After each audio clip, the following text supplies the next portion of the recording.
अगले दिन रशीद साहब ने फैसला किया कि इस मामले को हतमी तौर पर हल करने के लिए एक काबिल-ए-एतमाद आलिम ए दीन को बुलाया जाए।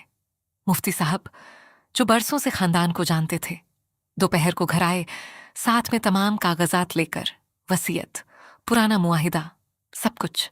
सब लोग ड्राइंग रूम में इकट्ठे हुए। माहौल में एक अजीब सी संजीदगी और तनाव था।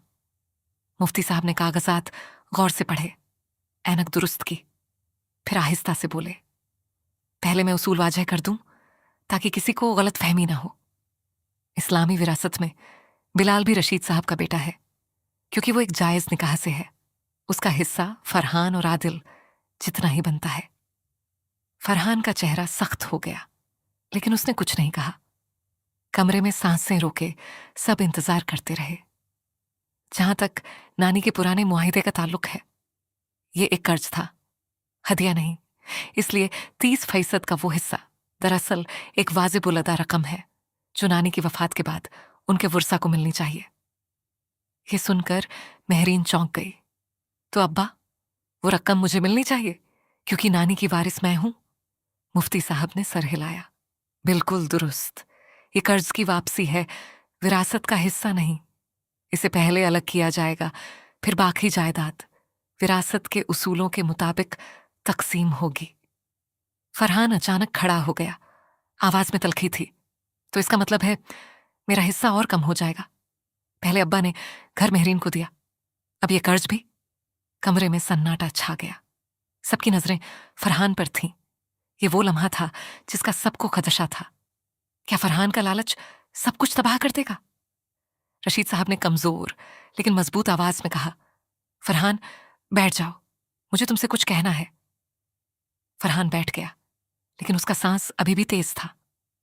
अब्बा, मैंने इस दुकान को बनाने में अपनी जवानी लगा दी, क्या इसकी कोई कीमत नहीं? रशीद साहब ने आहिस्ता से जवाब दिया, बेटा, तुम्हारी मेहनत की कीमत है और इस्लाम ने उसे भी नजरअंदाज नहीं किया। लेकिन इंसाफ सिर्फ उस वक्त इंसाफ है जब वो सबके लिए हो, न कि सिर्फ अपने लिए।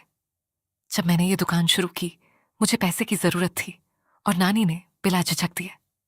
अगर आज हम इंसाफ न करें तो हम उस एहसान की बेकदरी करेंगे। बिलाल ने आहिस्ता से मुदाखलत की। आवाज में आजिज़ी थी।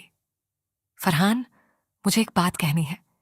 मैं अपना हिस्सा जो मुझे विरासत में मिलेगा, उसमें से कुछ हिस्सा तुम्हारे और आदिल के कारोबार में लगाना चाहता हूं। सब हैरान रह गए। फरहान ने शक की नजरों से देखा। क्यों?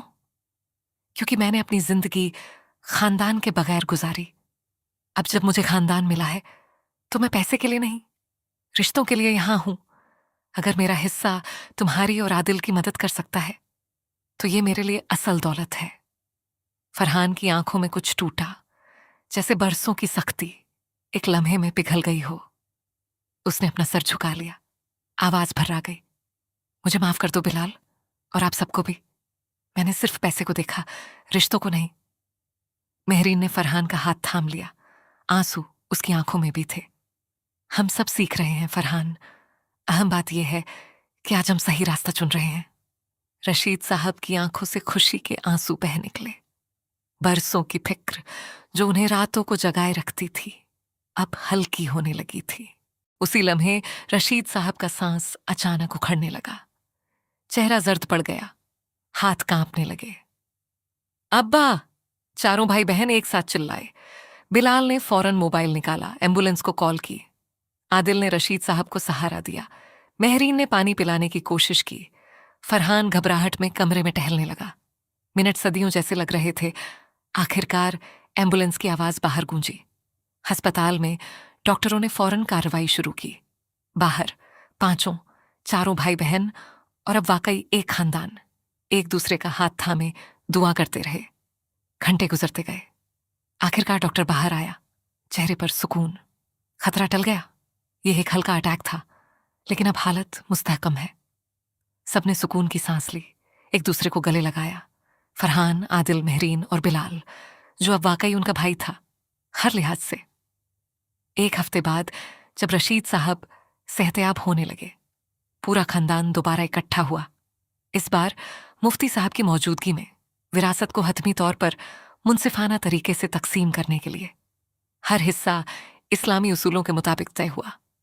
बिलाल का हिस्सा, फरहान और आदिल का हिस्सा, मेहरीन का घर और नानी का कर्ज, सब कुछ इंसाफ के साथ। लेकिन इस बार किसी के चेहरे पर लालच या नाराजगी नहीं थी। सिर्फ एक खानदान था जो बरसों की खामोशी, शक और खौफ से गुजरकर आखिरकार एक दूसरे को हकीकी मनों में समझ चुका था। रशीद साहब ने तमाम बच्चों को देखा, फरहान, आदिल, मेहरीन, बिलाल, और मुस्कुराए। मैंने कभी सोचा नहीं था कि जिंदगी के आखिरी दिन मुझे इतनी खुशी नसीब होगी।